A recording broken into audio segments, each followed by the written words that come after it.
దానికి తాను కారణం కాదంటూ పూర్ణచందర్ ఒక బహిరంగ లేఖ రాశారు.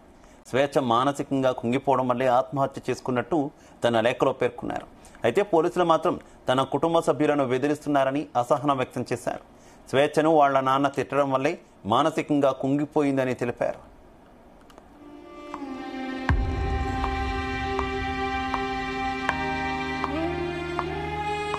ఇక ఈ లేఖకు సంబంధించి మరింత సమాచారం మా క్రైమ్ బ్యూరో చీఫ్ రవితేజ అందిస్తారు.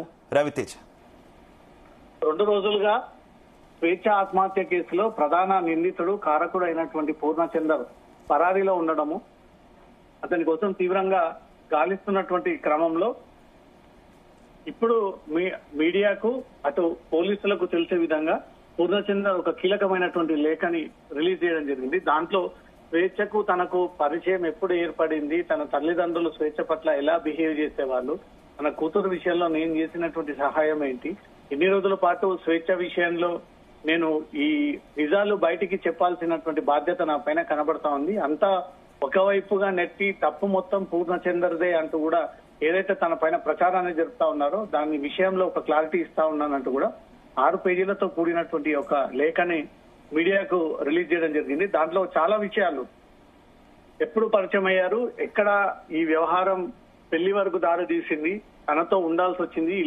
లివింగ్ రిలేషన్ మెయింటైన్ చేయాల్సి వచ్చిందంటూ కూడా ఆ విషయాలన్నీ దాంట్లో మెన్షన్ చేయడం జరిగింది. మీడియా మిత్రుల ద్వారా తెలంగాణ సమాజానికి పూర్ణచందర్ స్వయంగా చేస్తున్నటువంటి విన్నపం, ప్రముఖ జర్నలిస్ట్ స్వేచ్ఛ బలవన్ నర్మన్ గురించి నేను ఖచ్చితంగా చెప్పుకోవాల్సిన కొన్ని నిజాలు నేను మీడియా ద్వారా ప్రజలకు చెప్పలేని స్థితిలో అబద్ధం తెలంగాణ మొత్తం చుట్టేస్తుందన్న ఒక భయంతో ఈ లేఖ రాసి పంపిస్తా ఉన్నాను.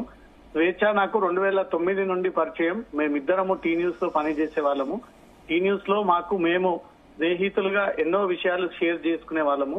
వాళ్ళ తల్లిదండ్రులు జనశక్తిలో పనిచేస్తూ 6 నెలల వయసు ఉన్నటువంటి స్వేచ్ఛను వారి అన్నా వదిలకు వదిలేసి సంవత్సరానికి ఒకసారి చుట్టం చూపుగా వచ్చిపోయి స్వేచ్ఛను వదిలేసినటువంటి తల్లిదండ్రుల గురించి ఎన్నోసార్లు చెప్పుకొని బాధపడినటువంటి సందర్భాలు నేను గుర్తు చేసుకుంటున్నా. ఇది ఆ సందర్భం అంటూ మొదటి పారాలో పూర్ణచందర్ ఈ లైన్ మెన్షన్ చేయడం జరిగింది. స్వేచ్ఛ తర్వాత వివిధ ప్రముఖ ఛానల్లో జర్నలిస్ట్ గా మంచి గుర్తింపు సంపాదించిన తర్వాత నేను ఎంతో సంతోషించిన సందర్భాలు ఉన్నాయి.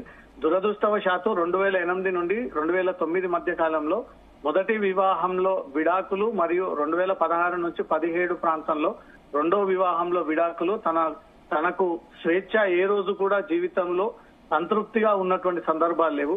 ఆమె సంతోషాన్ని ప్రజలకు అందించేటువంటి వార్తల్లో వెతుక్కుంది. రెండవ వివాహం ద్వారా తనకు కలిగిన పాప అరణ్యలో వెతుక్కున్నది. తన బాధను రాతల రూపంలో తెలియజేసినటువంటి సందర్భాలు అనేకంగా ఉన్నాయంటూ కూడా మొదటి పేజీలో ఈ విషయాన్ని మెన్షన్ చేయడం జరిగింది. 2009 నుంచి స్నేహితురాలుగా మాత్రమే స్వేచ్ఛ తనకు పరిచయం అని, 2020 నుండి నాకు దగ్గరైన మాట వాస్తవమే. 2017 రెండో వివాహం ద్వారా జరిగినటువంటి విడాకుల తర్వాత హైదరాబాద్ రామ్నగర్ లో వారి తల్లిదండ్రులతో ఉంటూ పూర్తి డిప్రెషన్ లోకి వెళ్లినటువంటి మాట వాస్తవమే. వారి తల్లిదండ్రులు ఇరువున జనశక్తిలో గతంలో పనిచేస్తూ వారు నాన్న సానుభూతి పరుడిగా, అమ్మ మహిళా సంఘాలతో పనిచేస్తూ ఏ ఒక్కరోజు స్వేచ్ఛకు వారు అమ్మా నాన్నల ప్రేమను అందించినటువంటి పరిస్థితులు లేవు. వారు ఇరువురు పెట్టుకునేటువంటి గొడవలతో రామ్నగర్ లో ఇంట్లో ఉండలేకపోతా ఉన్నానని స్వేచ్ఛ నాతో చెప్పుకొని సందర్భాలు నా కళ్ళ ముందు మెదులుతున్నాయి అంటూ పూర్ణచందర్ ఈ లేఖలో మెన్షన్ చేయడం జరిగింది. చివరికి 2020 సంవత్సరంలో తల్లిదండ్రులతో ఉండలేక కవాడిగూడలో తన సొంతంగా అద్దెకు ఇల్లు తీసుకొని 2022 ప్రాంతంలో తన పాప కూడా వారి తల్లిదండ్రుల దగ్గర నుంచి తన వద్దకి తెచ్చుకున్నది. ప్రతిసారి ఒక్కటే బాధ వ్యక్తపరిచేది, నాలాంటి జీవితం నా పాపకు రాకూడదు, నా పాపను తల్లిగా నేనే దగ్గరుండి చూసుకోవాల్సింది అనేది స్వేచ్ఛ నిత్యం ఇదే విషయం చెప్పేది. 2022 నుంచి దాదాపు పాప బాధ్యతను పూర్తిగా నేనే తీసుకున్నాను. ఆమె చదువు, ఆవిడకు కావాల్సినటువంటి అన్ని అవసరాలు దాదాపు ఒక తండ్రి స్థానంలో బాధ్యత తీసుకున్నాను. పోయిన సంవత్సరంలో అరణ్య మెచ్యూర్ అయినప్పుడు స్వేచ్ఛ అరణ్య బాధపడకుండా నా సొంతంగా 5 లక్షల రూపాయలు ఖర్చు చేసి ఫంక్షన్ చేయడం జరిగింది. ఆమె గత 5 సంవత్సరాల నుంచి డిప్రెషన్ నుంచి బయటికి రావడానికి, అనెక్సిటీ ఎమోషనల్ క్యాండిడేట్స్ నుంచి బయటికి రావడానికి ఎన్నో సార్లు హాస్పిటల్ కి తీసుకెళ్లడం, స్కానింగ్స్, మెడికల్ రిపోర్ట్స్ అన్ని కూడా కవడి కూడా తన రూమ్ లో ఉన్నాయి. అరణ్య పాప నన్ను పూరి అని ముద్దుగా పిలిచేది. స్వేచ్ఛ నా దృష్టిలో అన్ని ఉన్న అనాథ. అమ్మా నాన్న 6 నెలలు లేని వయసులో వదిలేశారు. 2 పెళ్లిళ్ల ద్వారా తనకు మోసం జరిగింది. 2 పెళ్లిళ్ల విడాకుల తర్వాత తన పాపతో జీవితంలో పూర్తిగా డిప్రెషన్ లో ఉంది. స్వేచ్ఛ అనాథలాగా బ్రతకకూడదు. స్వేచ్ఛ మరియు అరణ్య సంతోషంగా ఉండాలనే నా ఉద్దేశంతో నేను అదే కోరుకున్నా. తన పాప అరణ్య నా పాప అయిపోయింది. పూర్తి బాధ్యత తీసుకున్నాను. ఉప్పల్లోని కేంద్రీయ విశ్వవిద్యాలయంలో పాపను జాయిన్ చేయించాను. ఫీజులు కడుతూ వస్తున్న ఇప్పుడు అరణ్య పాప 9వ సంవత్సరం చదువుతుంది. నాకు స్వేచ్ఛ అరణ్యకు ఎటువంటి విభేదాలు లేవు. మీడియా ద్వారా అరణ్య పాప మాటలు నన్ను బాధించాయి. ఈ నెలలోనే స్వేచ్ఛ ఆమె దేవుడికి పెద్దగా నమ్మలేకపోయినా ఒక్కసారి అరుణాచలం తీసుకువెళ్లాలని కొంత విముక్తి కోసం తీసుకెళ్లాను. సంతోషంగా గడిపింది.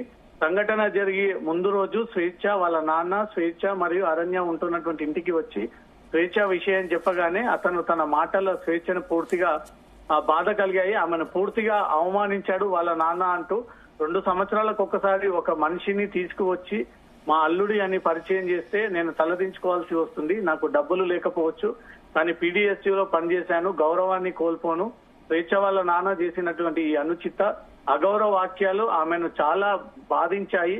నాకు చెప్పుకొని ఏడ్చింది అంటూ కూడా ఈ 6 పేజీల లేఖని మొత్తం దీంట్లో మెన్షన్ చేయడం జరిగింది. Law will take its own course, I believe in law as a law abiding citizen అంటూ థ్యాంక్ యూ అని చెప్పి పూర్ణచంద్ర రాసినటువంటి లేఖ.